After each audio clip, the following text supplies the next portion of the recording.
certain things. Her legacy was stripped, buried in silence, and betrayal. So to the priest, she was seen as a heretic, uh, but to the queens of the seven stars, she didn't fall. Right now, let me get to that. Now the aftermath.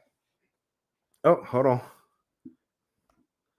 See, fun fact: there's a Marvel character that's depicted. She hippopotamuses was a character of Scarlet Witch. Wait a minute. Well, the Ferguson, he decided to throw something else out here. Man, y'all know, man. I'm telling you, I'm gonna have to bring Theo B and them back because, yeah, I didn't know that. Now, I remember somebody in Moon Knight represented the hippopotamus. Is it the same person or is it different? But yeah, he's saying that the she hippopotamus was caretaker of the Scarlet Witch, who was an agent of chaos. Okay. So after Sobek and Wadjet's brief reign, estimated to have lasted under 4 years, history falls silent. There was no heir. She didn't have any children. There was no dynastic continuation, no grand funerary temple that survives. We're left. What we have left is a handful of information, broken statues, and a few words, right? But the most telling, though, she is absent from certain discussions, right? And this is not accidental. So, of course, we know why she was erased, but we also understand that she was necessary, right? So, dealing with the return to the womb mysteries, the womb, she was not really erased. Okay, she was never really gone. So Sobek and Wadjet's rights were not destroyed. They were coded into silence, but today they're coming back. We're having this discussion. We're all together talking about it. So around the world right now, there's a rising interest in Kemetic spirituality led by women also. Okay, revival of different ancestral memories, and scholars with and mystics rediscover Shishas libraries, star calendars, and so on. Now, cosmic signs and sacred geometry. And so Sobek and Wadjet's rites were womb centered and not sun centered. They were star centered. They invoked circular power, lunar cycles, spiritual soul reincarnation, and the remembering of the divine twins and ancestral doubles of the Ka. Yeah. Yeah, she had a hand in this situation. Yeah. Because I'm telling you, I was not going to pick up that book. I'll tell you that. But it was pretty cool. Even each Het-Hru governs the gate of remembrance, destiny at birth, soul's contract, twin flame, reincarnation, voice and sacred speech, remembrance and ancestral identity, and ma'at. Prophecy. Okay, esoteric Kemetic speech or text speak of a time when the balance will be shattered, the sun will be consumed, but the waters will rise, and the crocodile will remember. So, could this be that time, though?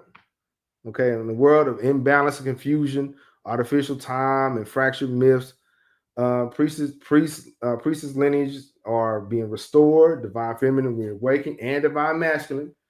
The hidden science of the womb and stars and ancestral voice is calling. So now, Sobek and Wadjet she may have ruled for just a few short years, but her impact lasts centuries, right?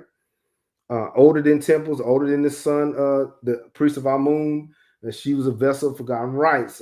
So this is not just history, but long before, because I mentioned this before there was a Sobek and Wadjet, before there was Narmer, there was Nakata.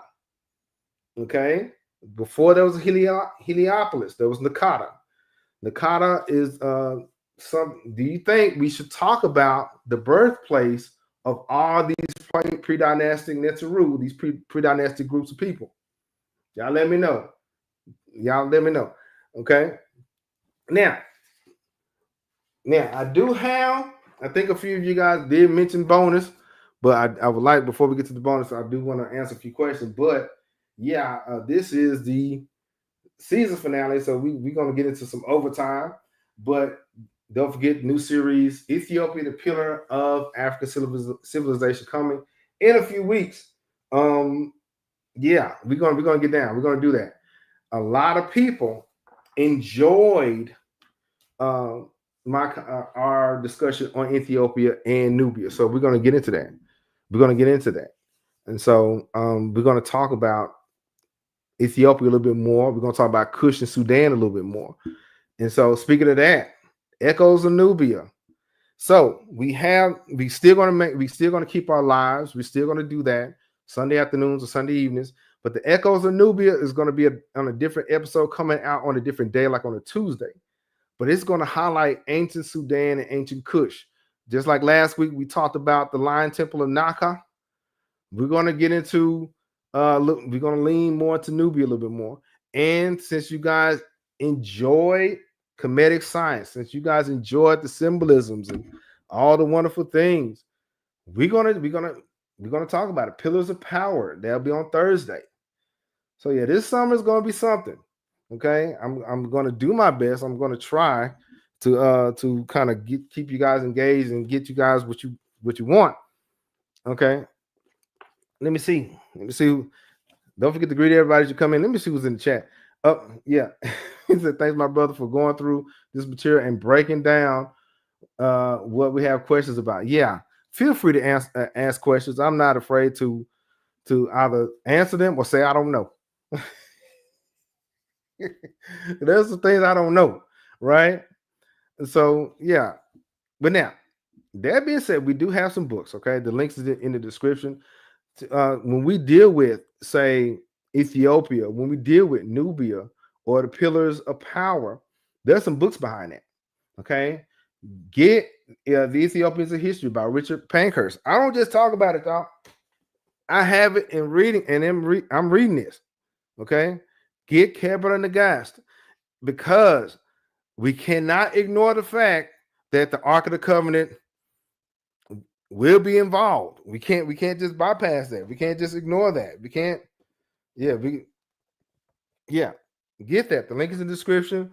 And of course, my new book, The Crusades, Jihad in East Africa. Yeah, it's out, and that link is there also. But most importantly, we will deal with Ethiopia a little bit more often. And there's some other books, of course, History of Ethiopia by Harold Marcus. Hold tight, we'll get into the bonus in a second. Let me see. And y'all, if you don't have the wonderful Ethiopians of the ancient Kushite Empire, shame on you. This is a good one. Yeah, I did. Brother Mo said, "Oh, you brought it up." I sure did. Yep, sure did. That's what we're gonna do. Since it's out there, I'm gonna talk about it. Okay, we will discuss it. We will discuss the different groups in Ethiopia. We will discuss that. We will have that conversation. Okay, we can't just shy away from it as if it didn't happen. Okay, yeah. So yeah, get those books. Check them out. Okay, get my book, because we will at like in September we had that discussion. Now, yep. Shout out to Brother Mo. He asked about this. Yeah, this is the shirt. Yeah, the link in the description. This is a new shirt. Okay, this is a new shirt. So I have that. This is in King Cam's Ujumbe shop. Get that. That is a new shirt. Okay, it is out. The link is in the description also. But yeah, that is a new shirt. So yeah, a lot of these designs, I make them, and if the people like them, it's going to be on the shirt. Yes, sir. So check it out. Now, the book, we're done with the book. First Female Pharaoh, Sobek and Het-Hru got us to the 7 stars. The link is in the description. Catch up. Now, before we get into the bonus, because we do have a bonus round as promised. We do have a bonus round, but I got to check roll, because if not, y'all will not get credit. He said, I'll be ordering my shirt. Wife gonna get it this for Father's Day. You sure right. Yeah. Speaking of that, hold on. Let me. Father's Day cometh. Okay. Hey, look. Hey, there will be no challenge today. Okay, fellas. If you earn that, if you put in the work, you deserve all the props and all the love and respect. You see what I'm saying? But yeah, go on get that for Father's Day. Go on get that for Father's Day. And speaking of Father's Day weekend, shout out to Tony Hawkins, Tony Muhammad. We had a special Juneteenth discussion. He's going to be on the show this weekend. Shout out to him. He's going to be out. We're going to do a live. He talked about his journey to Africa, and how he got introduced and acquainted with the Igbo tribe. Okay. Yeah. And Brother Mo says I'll be out of town on my cruise with the kiddos and want to wish all the fathers happy Father's Day. Yeah. And if you have any questions, okay, you can put them in the chat or in the replay. But yeah, we got to call a roll. Now, One Voice Africa, shout out to Isu and the fam. One Voice Africa, Solo Mom, Food and Vlogs, G-Man. These people are the added value to the discussion, or just join the fam. Just subscribe, okay? G-Man 77 Quest, Queen of Kings Empress, Mo, Brother Joseph Ferguson, Brother Will, shout out to Brother Will, Ancient Divinations, Adrian Rice, Library Without Borders, Peggy Harrison, Miss Blue, Indigo Prince, Makudiro Ankara, Grand Madam Tarot. Okay, shout out to Grand Madam Tarot. Quest, Queen Cam, shout out to Queen Cam, Abina Scott, Noob, Dedra Keaton, Coon Cakes, Kemetic Nation. And speaking of that, we got to have Kemetic Nation back too. Clark Nation Supreme, Mark Carroll, Zip Tippy Slim, and my TikTok fam. I mentioned that earlier. I am back on TikTok to aggravate the algorithm again. I mean, somebody already jumped out on TikTok saying that I was when I mentioned Queen Ty and Nefertiti getting into it or having some issues or concerns. He said, why can't they be great kind of thing? I said, bro, there was real people with real problems. Okay, a mother-in-law and a daughter-in-law. That is a story that's older than time kind of thing, right? Come on. But if you are present and I didn't call your name, like and comment here. Okay. If you are present, you still rolling with me. Okay. And I didn't call your name, like and comment here. Okay. Yeah, there are some new people in the chat. Shout out to the new people. Yeah, we're about to get into this bonus. So go and get you some soda, a little water, a little something. We're about to get into this bonus. Because thankfully, y'all got that in time. All right, here we go.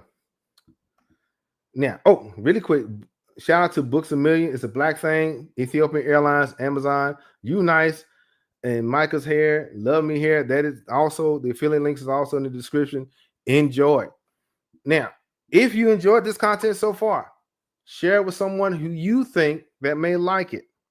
Don't just share it to anybody, okay? I'm telling you, King Cam Ujumbe Podcast is an acquired taste. I'm country as corn, and the fam, we different around here. So share it to somebody you think might enjoy it, and share it on Facebook or Pinterest. Okay. Now we just got to talk about Water Gods. Now we got a bonus. Okay. Yeah, y'all know I had it already, so I want to see something. Yeah, this is the bonus. We got a little time. I'm excited about this. Look, I'm excited about this. This is basically the part 2 to what we just talked about. Serpent and Crocodile, Sobek, Wadjet, and the Reptilian Guardians of Kemetic Power. Yeah, we're about to lean into it. And I got something special in there. All right, so go ahead and kind of stretch a little bit, but we're about to go into a little bit of a bonus. All right, a little bit of extra because it's summertime, school's out. I do have a teachers training. Shout out to Macmillan Institute. We kick off tomorrow, but really cool. This year, I'm not doing summer school. I'm not doing summer school on campus now, bro. I need a break. Shoot, I need a break from maturing. But here it is. Here's the bonus: serpent and the crocodile. Right now, so dealing with dealing with the serpent and crocodile. They've seen the serpent and crocodile. They are divine beings, characteristics, and not just animals. Right. In Kemet, okay, in the Nile Valley culture, both were symbols of protection, chaos, time, and transformation. Okay, these beings were seen as guardians of kingship, resurrection, and the gates of hidden knowledge. Shout out to Brother Ferguson. I got something for you. So we're going to, in this segment here, we're going to connect the previous episode to this one. Okay, so let's go. So we're gonna focus on the myth side, okay, the multidimensional side. Now, the guardians of the throne. All right, so the serpents and crocodiles appear at temple gates, crown insignia, and inner tomb chambers, standing between the seen and the unseen. Their presence represents sacred threshold energy, crossing into realms of hidden knowledge, divine power, and death transcendence. So this is a picture of Sobek and Het-Hru, and not Sobek. I'm sorry, Sobek of Sobek, and that is at one of the temples. We'll get to that temple in a second. And this is Wadjet. Okay, this is Wadjet, and this is in, I believe, Nefertari's tomb. Okay, so Queen Sobek and Het-Hru, inheriting the crocodile's name and the solar Uraeus crown, embodied these forces as priest queen who bridged primordial forces. Okay, so now let's get to some temples, right? The Ibit Medet Mahdi. Yep, this is the temple in Egypt, and it highlighted Het-Hru and Sobek, the Ibit or temple Medet Mahdi. All right, this is what it looks like now. Okay, I told you we're gonna get to some temples, right? Now, hold on, people are chatting. Let me see.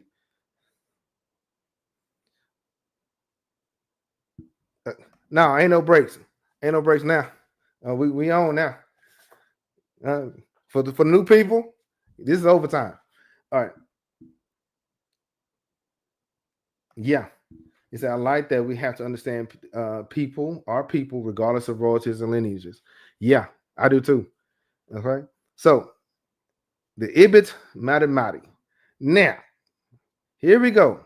Let me expand this a little bit. Now, this temple here, okay, the temple of Narmutis, okay, located in the Fayum. This Fayum area. Narmutis is a vast and it's not really completely excavated. A lot of it was kind of overrun. It was built by Amenemhat III. The temple is dedicated to the gods Sobek, Amenemhat, and Het-Hru, guarded by sphinxes and lions. And the temple interior walls are covered with hieroglyphics and reliefs of Amenemhat III and the Fourth. Is the only undisturbed Middle Kingdom temple left. Now, notice, okay, there's a walkway right here, right? This is the like a little design here. This is a little storage site, and we have the temple walls here, the outer portal, and the inner or the older shrines. And think about this: most kings would progressively build and keep, and they would just add on to it, right? So the older shrines was that represented some of the older kings that built it first, like Amenemhat the third. I'm sorry. And so this area here, this section here, would represent the Holy of Holies, or the Jesser, or the sacred mind of a person, because if you kind of look at it, it's built like the body of a person. I know the Temple of Waset is the most famous, and it is really broken down like that. But a lot of temples were designed to be emblematic of the body of a person, and this is one of them. Okay, Medet Mahdi. Okay, and this is that space where the oldest shrines are. That is the area where the Holy of Holies are. Okay. So that's where that one priest will go into, or the initiate will go into. Very welcome. All right, let's get it. Now, the magnificent. We had. If you're gonna do the Medinet Madi, we gotta do Hatshepsut's temple. We gotta go and do that. We gotta do it. We gotta do it. We gotta do it. Okay, hit the like button. Here we go. Now, this is her temple or her mortuary temple at el-Bahari. I told you I was gonna kind of touch on that. I'm not. We're gonna lightly, tap dance on it, but we're gonna lean into it a little bit later. Let me see. But now, so the temple of Hatshepsut. This is her mortuary temple here.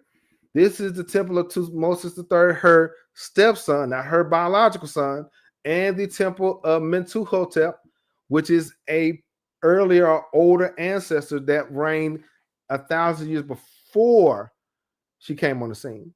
So this was the first temple layout right here by Mentuhotep, Queen Hatshepsut, who was connected to the ancestors, who loved her people, wanted to be laid to rest next to another ancestor, and then her stepson jumped in. Now, here we go. We're gonna break this down a little bit. We're gonna break it down a little bit. It's a great, brother. Must a great job, bro. Keep breaking it down. Yeah. Okay, here we go. Now, we're not gonna deal with Mentuhotep's temple or say Tutmosis, but right here we're gonna focus. We're going to briefly focus on Queen Hatshepsut's mortuary temple, and we're going to start from the bottom up. Okay, we're going to start from here to here. And as you notice, it is broken down into 3 phases or 3 terraces. Okay, there's first one, and this is in French, I think. The first terrace right here. Okay, the second terrace, the second section right here. Then the third. First section, second section, third section. All right. So now this temple is structured three levels. They're ascending. So they're going up. It is a ramp or a slope, right? So the first terrace or the section represents or symbolic of the earthly realm, the earthly plane. I told you. Everything meant something to people of Kemet, right? The earthly plane, the world of forms and mortality. This section here. So the second section or the second terrace is intermediary, where myths and the Het-Hru and stories are developed, right? Then we had the third one, the third terrace.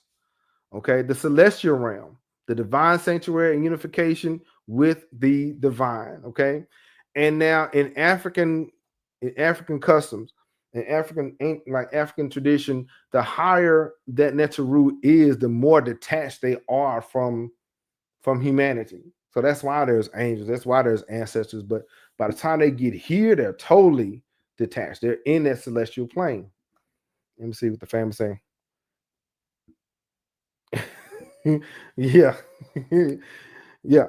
So now we have the 3 terraces, right? This ramp here, I'm sure a different picture in a second. This ramp, number 5, this ramp is the path of the initiate, or the path of the sun or the initiate, right? This central processional ramp that goes up is symbolic of a person's journey or the sun through the heavens and the underworld, right? So it went from here all the way up. It also reflects the initiate's spiritual path, the spiritual journey from ignorance to enlightenment. This ramp, these steps, this staircase, okay, it goes from ignorance to enlightenment.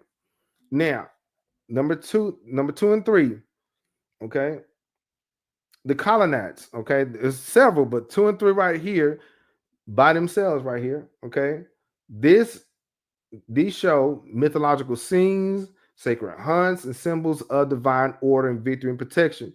Obelisks, or these colonnades, they were solar symbols pointing to God and the connection to the divine light. So we have that.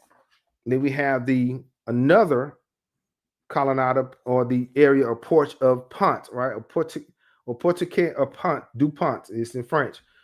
Okay, number eight. The mythic voyage to the land of Punt. It was a reality. Hatshepsut did visit Ta Neter, or God's land. Okay, it was a journey to the ancestral land, the spiritual source, and it may not be, because we have to understand that Punt was also connected, or Somalia was connected at one time to Ethiopia. So she went to the land of the ancestors. That's the reason why she is laid to rest with the ancestors here. Okay, let me see. Now, oh, I dropped this.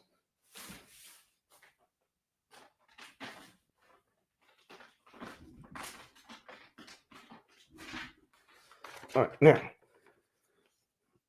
now, so we have number 8, and then we have number 6. So we have left hand pillars, right hand pillars, and then another, the porch of Punt, and then the porch of Hatshepsut. That is, or the Nishi, or her divine birth. It shows her traveling to Punt, but it also shows her being her divine birth, a birth either through Het-Hru, or actually it shows pictures of her being born. So that established her divine legitimacy as ruler and daughter of Amun. Okay, it reinforces her sacred power and her control. So we have the 3 terraces, we have the different colonnades, right? So we have the first one, we have the second one, right? Now we're getting into the third.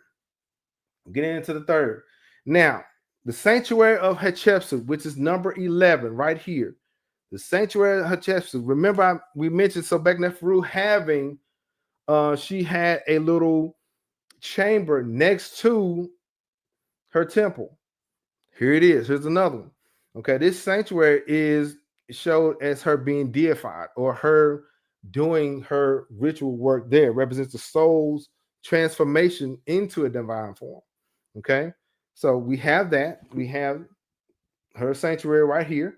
Now, number 10, the chapel of Anubis is dedicated to, of course, Anubis, god of embalming and protector of the dead, marks the sacred transition point between the mortal world into the immortal world, from the seen to the unseen, right here.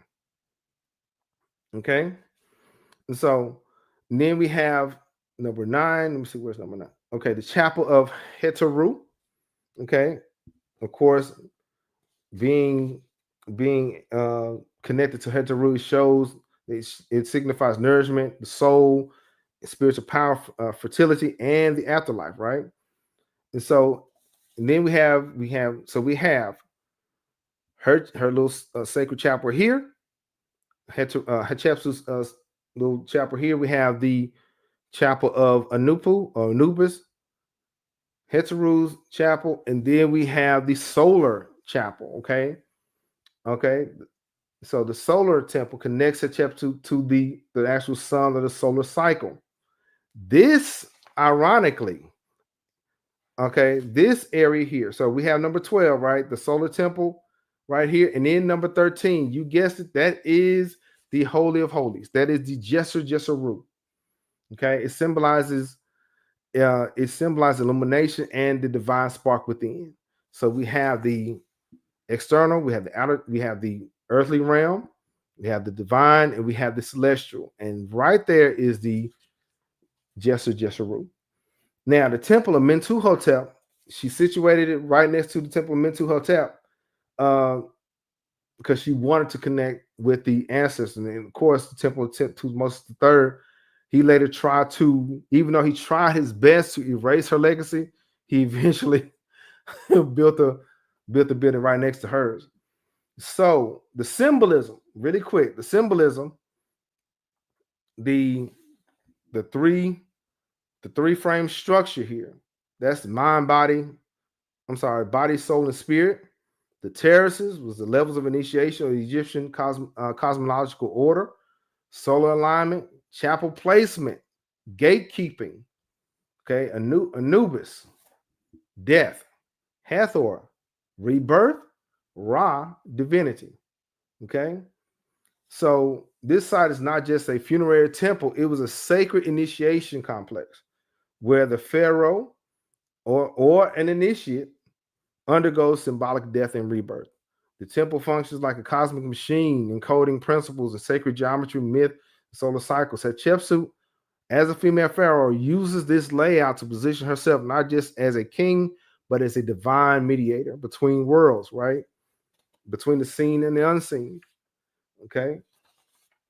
So now remember before we get to it, there are the three stages: the central ramp, the path of the initiate, the Hathor Chapel, feminine divinity, afterlife, Anubis, that is death, embalming, Duat Guardian, the porch of Punt, return to the ancestral land, the porch of rebirth, that is legitimization of divine kingship, solar temple, the Jesser, and that's the Holy of Holies. So now, this is what it would look like. I haven't been there yet, but I will go. But yeah, you see that ramp is ongoing, and originally there was a pyramid placed on top of it. Okay, so yeah, that is a little bit of Hatshepsut's mortuary temple. Okay, and so if you're interested in the book, in the 12 gates and the Duat and so on, check this book out. Shout out to Brother Ferguson, the Book of Gates. Okay, check that book out. It deals with those 12 gates and the 12 natural rules, so on.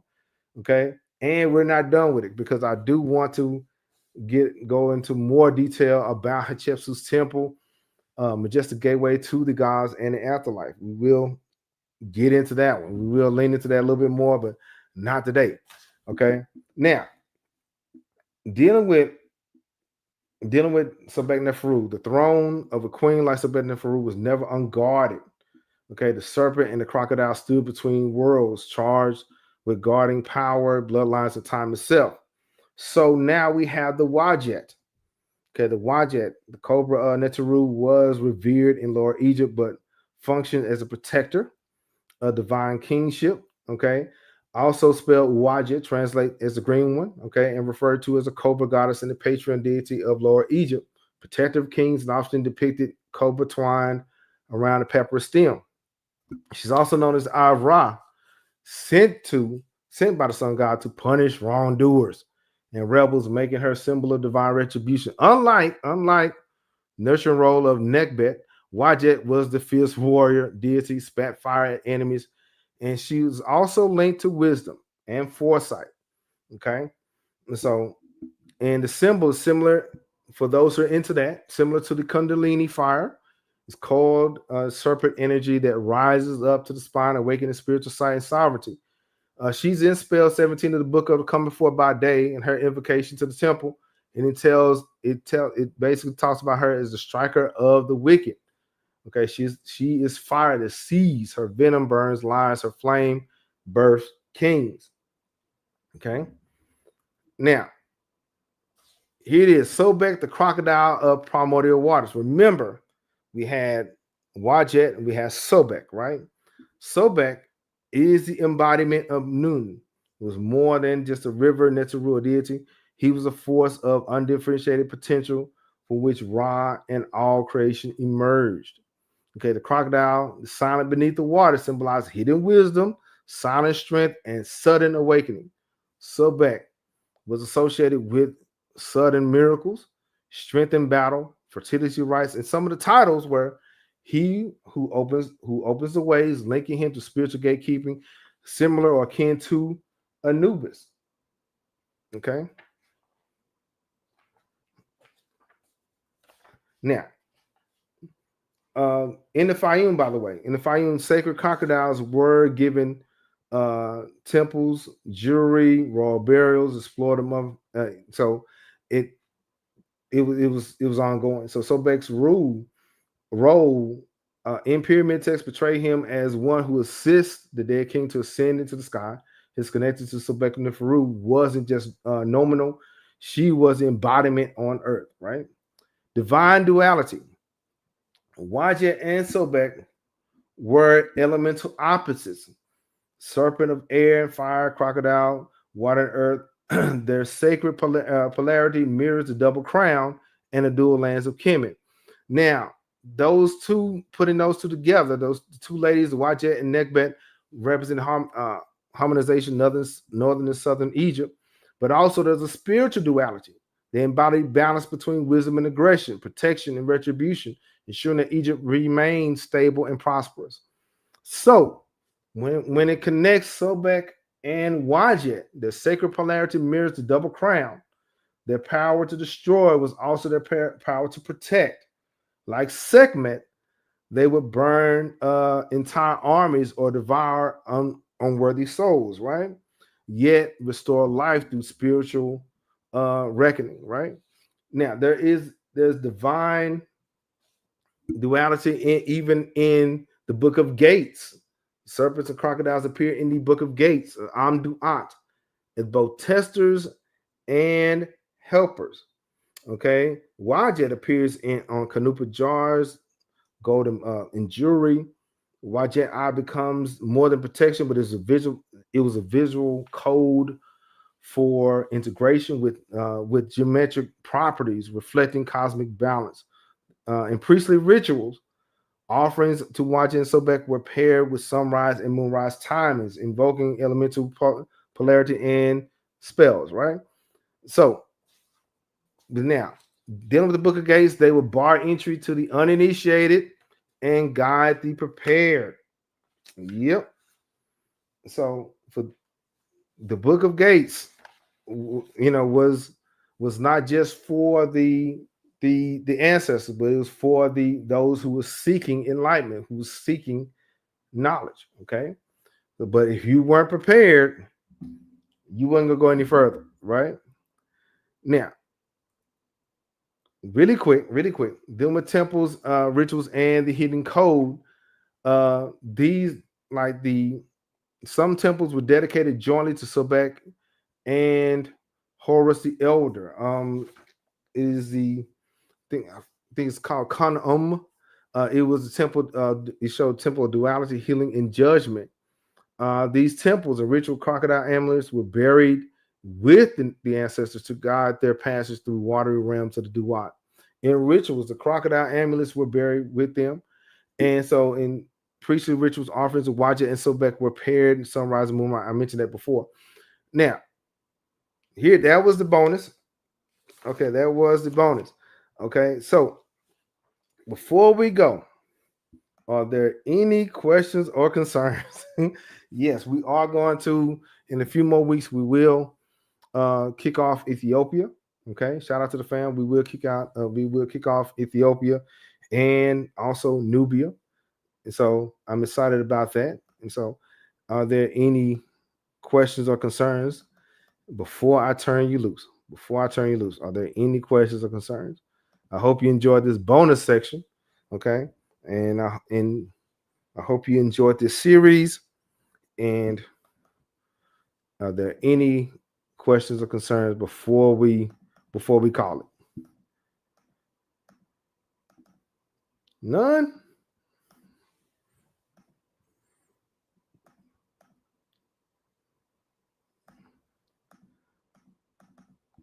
Don't forget the books. The books are in the link. The links are in the description. Okay. The affiliate links are in the description. I hope you enjoyed it. Don't forget to like and subscribe. And let me see. Don't forget, we will be dealing with Ethiopia. We will deal with Echoes of Nubia and Pillars of Power. We will deal with more with Kemetic science and information. We just got to talking about Sobek and Het-Hru, and the War of the Gods. Yeah, I really appreciate it. Shout out to the fam. He says, "Thanks, teacher. I'm just helping." All right. Thank you, guys. All right. If there are any questions or concerns before I call it, all right. Let me see if I can get. Don't forget to share it to somebody on Facebook or Pinterest or somebody that may enjoy it. And let me see what. Here's the book. Okay, these are the books. The link is in the description. Okay, and these are affiliate links, so check those books out. And get the Book of Gates. Get that. for those who really, really serious, get this. Okay, sacred science. Get that. And pyramid text is good. Stolen legacy is always a good start. Stolen legacy is always a good start. Get that. Um, it's not just us talking about it. We will eventually engage in that discussion. The book of coming for by day is good. Okay. Oh, if you can get this, okay, The Secret Chambers. Okay, The Secret Chambers by Robert Bauval. It's another good one. It's another good one. Okay. Um, book of coming for by day. Really excellent. Okay. Now this is the Duality. This is the one I have. This is the Book of Gates. Is the one I have. It's really good.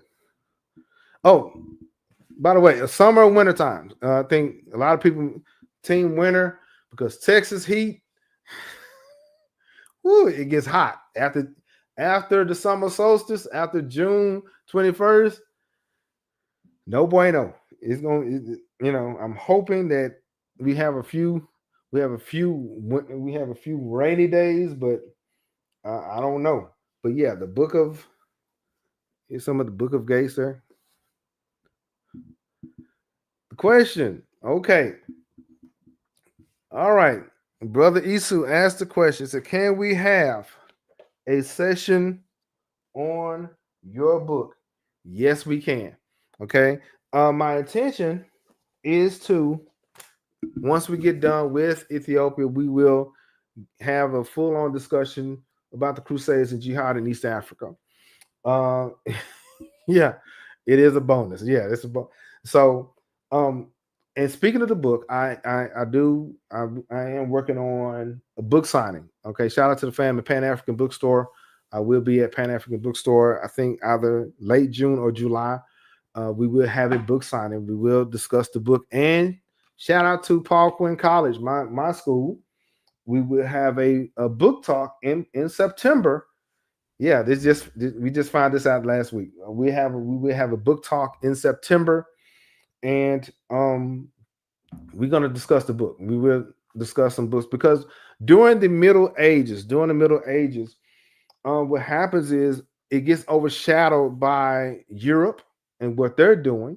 Okay, with the Crusades and stuff, or if we deal with West Africa, if we deal with the Middle Ages in Africa, it's only Timbuktu. Nothing wrong with that. No problem. But Ethiopia and Sudan, they was doing some things and they was handling business. And so I think it's important that we tell that story also. So yes, there will be a mini series. I do have that. I do have it in the mix, but we are going to get done with the fall. I'm not the fall. We're going to get done with the summer. We're going to deal with Ethiopia, some of ancient Ethiopia, connecting the dots. And like I said before, if the Ark of the Covenant lands somewhere, we're going to talk about it. If Haile Selassie lands somewhere, we're going to talk about them. Okay. It's not just ancient Egypt or so on. We got to deal with the Nile Valley culture as a whole. So we will deal with Ethiopia. We will deal with ancient Kush. Okay. Those two, they're very important. And also we will deal with Kemetic science. So yeah, we will discuss my book. We will discuss those things, but we will deal with ancient Nubia and all that. And of course, Pillars of Power. So the way the scheduling is going to go, we're still going to have our lives. We're still going to have lives like on Sunday night, and then Tuesday we will have something on Kush, and then Thursday we'll have something on some Kemetic science, but they will be just pre-recorded or recording. So since everybody enjoys the lives, we're going to do that. But if there are no other questions or concerns, I'm really glad that you guys are here. And don't forget to like and subscribe and listen to King Cam Ujumbe Podcast. Ujumbe means message. And I will talk to you later. Have a good one.